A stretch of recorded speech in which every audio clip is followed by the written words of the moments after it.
there. I know it's been a minute since my last video. I promise I am still here. Guaranteed. Obviously.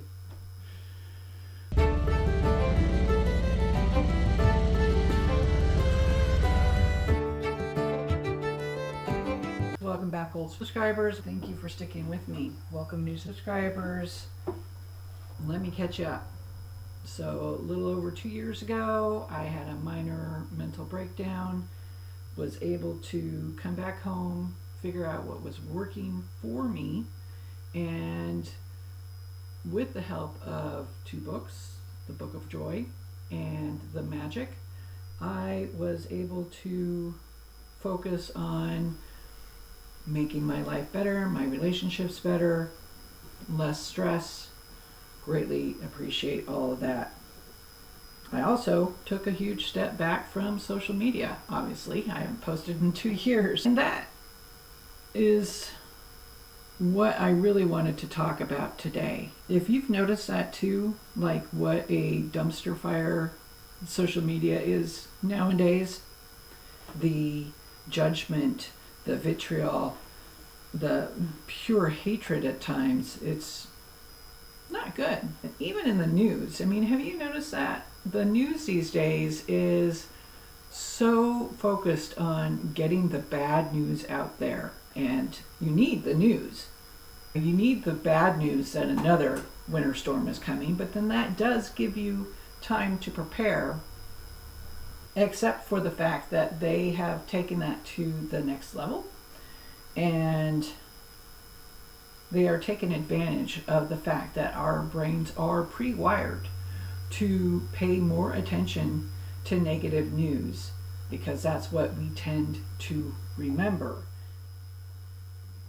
And also, since the repeal of the Fairness Doctrine in 1987, when that got taken back, when the FCC decided, yeah, we don't need that anymore, that's what really brought about the rise of conspiracy theories and divisive stories, because they no longer had to present the other side.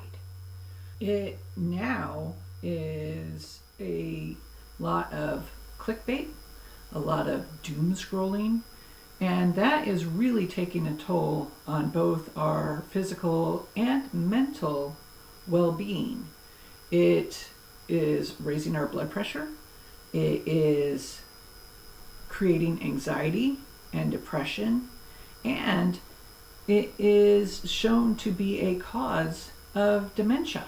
But that leads me to my good news.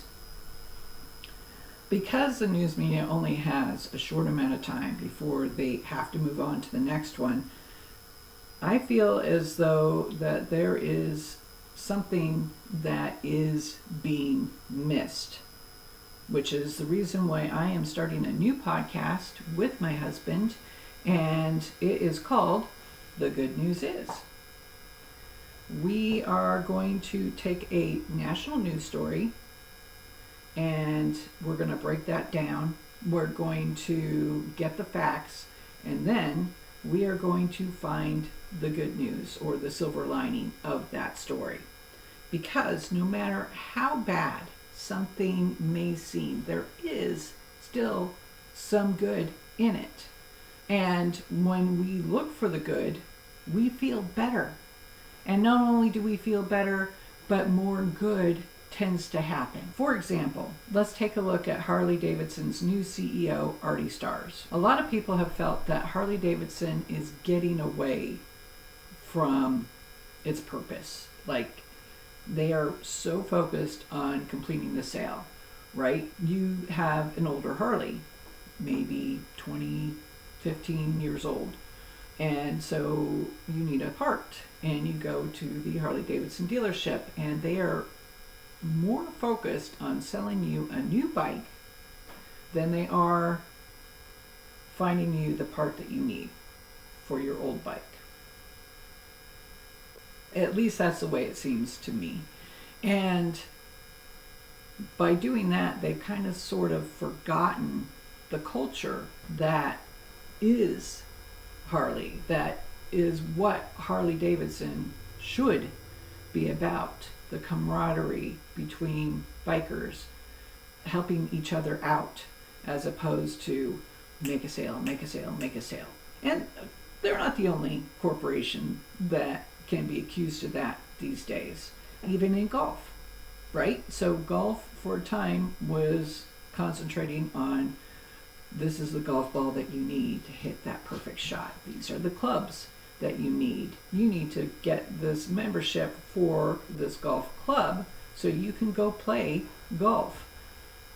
And it was just sort of getting out of hand. And that's what Artie brings to the table. He was focused on the thrill of hitting that golf ball. And by focusing on that, he has brought more people to the game of golf. I mean, I get it. I don't play, right? I like riding my motorcycle. But I have been to a driving range and hitting a golf ball the one time that I did, and it just sailed out there and it was perfect. And that thrill of getting that shot was just like the thrill that I get every time I twist the throttle on my bike. It just sends me, and it helps me relax and stay focused, and is just better for my overall well-being. When I used to work for Harley-Davidson dealerships, when I first started, Harley actually had advertising with an agency that was not in the industry. And I feel because they weren't motorcyclists, they better understood the people who don't ride, and therefore could get the message across better that riding is good for both body and soul. And they created a lot of iconic advertising for the motor company that I felt brought more people to the sport. But then Harley decided to take that back in-house, and here we are today. That's my point, though. The good news is that's what Artie is bringing to the table. He is able to look outside and see what excites non-riders, and possibly might be able to bring them more young people into the sport of motorcycling. Fingers crossed. If you'd like to get more good news, then head on over to our YouTube channel now and be sure to hit that subscribe button. We'll also be coming soon to Spotify, so if you listen to podcasts there, we'll be there as well. We'll be producing a podcast about every 2 to 3 weeks, and I hope to see you there. And in the meantime, please stay safe, be kind to one another, ride when you can, and have fun.